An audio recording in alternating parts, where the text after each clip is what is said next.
संबंधों के बारे में भी तुम्हारी जो कंडीशनिंग है करप्ट हो गई है, प्रदूषित हो गई है। उस कंडीशनिंग को तोड़ना है। संबंध भी अपने जीवन के अतिरेक का उत्सव होना है। अभी संबंध केवल एक दूसरे का पारस्परिक शोषण, म्यूचुअल एक्सप्लॉयटेशन। संबंधों की इस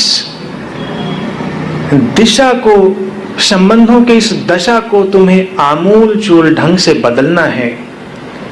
तुम अपने भीतर इतने शांत, इतने प्रसन्न हो कि उसे दूसरे के साथ बांटना चाहते हो, इसलिए दूसरे के साथ जुड़ते हो। अभी तो तुम उल्टा करते हो।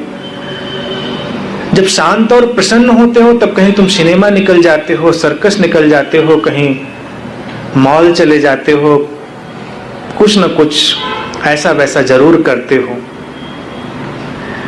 और जब तुम दुखी होते हो, परेशान होते हो, तुम दूसरों को ढूंढते हो, दूसरों के घर चले जाते हो, उन्हें और परेशान करते हो। अपना रोना रो रो कर तुम उन्हें और दुखी करते हो। और तुम्हारा रोना कौन सुनना चाहता है? तुम्हारे घाव कौन देखना चाहता है? लोग विनम्रता में, केवल कर्टसी में तुम्हें बर्दाश्त करते हैं, और वो इसलिए बर्दाश्त करते हैं कि हिसाब किताब बराबर रहे। अब तुम उन्हें बर्दाश्त करो। तुम चुप हो, फिर वो अपने भीतर इकट्ठे हो गए कूड़े करकट को तुम्हारे ऊपर उड़ेलें। संबंध उपयोगिता की दृष्टि से अब तक संचालित होते रहे हैं। उस उपयोगिता की दृष्टि को समाप्त करना है। नए मनुष्य को जब हमें जन्म देना है, वो नया मनुष्य अपनी चेतना के विकास के साथ संबंधित होता है। तुम विवाह भी करने जाते हो तो विवाह में कितनी जांच पड़ताल करते हो? किस बात की जांच पड़ताल करते हो? सारी की सारी उपयोगितावादी दृष्टि, सारी की सारी यूटिलिटेरियन अप्रोच। और फिर यही उपयोगिता जब संबंधों में आती है तो संबंध विषाक्त हो जाते हैं। फिर तुम एक दूसरे को दोष देते हो। क्या तुमने एक दूसरे से विवाह इसलिए किया था कि तुम इतने प्रसन्न थे कि उसे बांटे बिना नहीं रह सकते थे? तुम्हें किसी दूसरे की आवश्यकता नहीं थी, बस तुम अपने भीतर की परिपूर्णता को शेयर करना चाहते थे, उसे बांटना चाहते थे। तुम तो सोचते थे कि दूसरा मिले और तुम्हारे अधूरेपन को पूरा कर दे। तुम्हें ऐसे प्रेम गीत भी अच्छे लगते हैं जो कहते हैं कि मेरे अधूरेपन को मिटा दो। अधूरापन कभी मिटता नहीं। दो अधूरे मिलकर और ज्यादा अधूरे हो जाते हैं। दो खाली लोग मिलकर और अधिक खाली हो जाते हैं। कुछ दिन परिवर्तन का सुख तुम्हें मिलता है कि चलो एक परिवर्तन घटा है, कोई नया व्यक्ति जीवन में आया है, और कुछ दिनों में ही सब कुछ मोनोटोनस हो जाता है। स्त्री पुरुष के संबंध हो, तुम्हारे समाज के संबंध हो, तुम्हारे मित्रों के संबंध हो, संतानों के बीच के संबंध हो, सारे संबंधों पर पुनर्विचार करो। पुनर्विचार करके उन्हें क्रांति से गुजरने दो और उन्हें उपयोगिता की दृष्टि से बाहर लाओ। और जब तुम उपयोगिता की दृष्टि से उन्हें बाहर लाते हो तो तुम देखते हो चमत्कार घट गया है। अब तुम्हें वो सब कुछ उपलब्ध है जिसकी तुम आशा करते थे। तुम एक व्यक्ति से प्रेम पाना चाहते हो और इस तरह से उससे प्रेम पाना चाहते हो कि तुम्हारी प्रेम पाने की चाहत बड़ी आक्रामक हो जाती। अब दूसरा भी बेचारा क्या करे, उसे भी तुमसे प्रेम पाना है। कुछ दिन तक तो ये लुका छिपी का खेल चलता है, दोनों एक दूसरे को धोखा देते हैं। हाँ, मैं भी तुम्हें प्रेम दे रहा हूं, तुम भी ये दिखाते हो कि बहुत प्रेम दे रहे हो, लेकिन कब तक तुम ऐसे बेईमानी खेल खेल सकते हो? एक दिन अंततः तुम हाथ खड़े कर देते हो कि भाई मेरे पास नहीं है वो देने के लिए। फिर तुम उसे ढूंढने कहीं और निकलते हो। प्रेम एक दूसरे से पाना नहीं है, प्रेम देना है। उसके लिए पहले प्रेमपूर्ण होना है, अपने आप से प्रेम करना है। क्या तुमने अपने आप से प्रेम किया? अगर तुमने अपने आप से प्रेम किया तो तुम दूसरे से भी प्रेम करने में सक्षम हो पाओगे। अगर तुमने स्वयं से ही प्रेम नहीं किया तो तुम दूसरे से भी कभी प्रेम नहीं कर पाओगे, क्योंकि तुम वो भाषा ही नहीं जानते। पहले तुम निकट से चलना प्रारंभ करते हो, पहला कदम तो निकट ही उठता है, दूर कदम कहां उठता है? निकटतम। तो निकटतम तो अपने तुम ही हो। तो पहले अपनी ओर मुड़े और अपने से अपने संबंध सुधारें। अपने प्रति तुमने जितने दुर्व्यवहार किए हैं, अपने आप को जितना सताया है तुमने, उससे बाहर आए।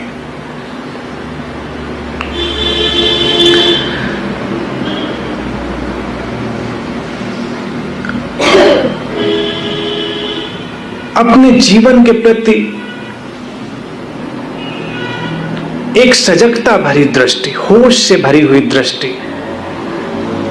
निर्मित करें और तुम्हें दिखाई देगा कि तुमने कितने अपराध बोध, कितने भय, कितनी शंकाएं अपने भीतर इकट्ठी कर रखी हैं और उनके बोझ के नीचे तुम कैसे दबे हुए हो। इस बोझ के साथ दूसरे से संबंधित होने का तुम्हारा प्रयास तुम्हें उससे कभी संबंधित होने नहीं देता। संबंध तभी सुंदर हो सकते हैं जब संबंध तुम्हारी बाहर की यात्रा और तुम्हारी अंतर यात्रा में एक साथ सहयोग देने वाले हों। वो संबंध रुग्ण है, उनमें कहीं ना कहीं कुछ करप्शन हो गया है, उनकी कोई ना कोई फाइल करप्ट हो गई है जो तुम्हें अंतर यात्रा में जाने से रोकते हैं। क्योंकि तुम्हें अगर लगता है कि अपने भीतर जाकर अपने आप को जानना ये तुम्हारे संबंधों में कहीं तुम्हें एक दूसरे से दूर ले जा रहा है, तो तुम गहरे अज्ञान में हो। क्योंकि जो अपने आप से संबंधित हो पाता है वही दूसरे से संबंधित होता है। जो अकेले रहने की कला जानता है वही दूसरों के साथ जुड़ने की कला भी जानता है। तो अकेले रहने की कला सीखे, अकेले और आनंदित। जब तुम अकेले और आनंदित होना सीख लोगे तो तुम दूसरे का सम्मान कर पाओगे, दूसरे की गरिमा का आदर कर पाओगे और तुम दूसरे के साथ भी आनंदित हो पाओगे। बहुत भावुक मत हो। संबंधों में भावुकता गहरे से गहरी बीमारी है। एक भावुक व्यक्ति कभी प्रेमी नहीं होता। भावुकता से तुम्हें मुक्त होना है और संवेदनशील होना है। एक भावुक व्यक्ति के अगर तुम शिकार हो जाओ तो प्रारंभ में तो तुम्हें लगेगा कि कितना प्रेम है, लेकिन कुछ दिनों में ही तुम्हें अपनी सांस घुटती हुई दिखाई देगी। भावुकता तुम्हें हर ओर से घेरना चाहती है और धीरे धीरे तुम्हें सिकोड़ने लगती है, तुम्हें दबाने लगती है। भावुक व्यक्ति की दृष्टि धुंधली हो जाती है। भावुकतावश वो दूसरे के भीतर की जीवंतता को देख ही नहीं पाता, वो बस अपनी धारणाएं आरोपित किए चला जाता है।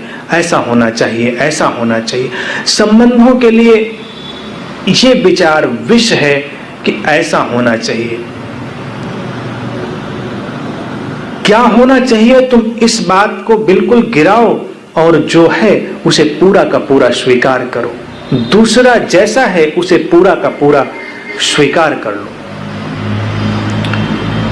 उसे बदलने की कोशिश मत करो और तुम देखोगे कि जब तुम बदलने की कोशिश नहीं कर रहे हो वो रूपांतरित होने लगा है।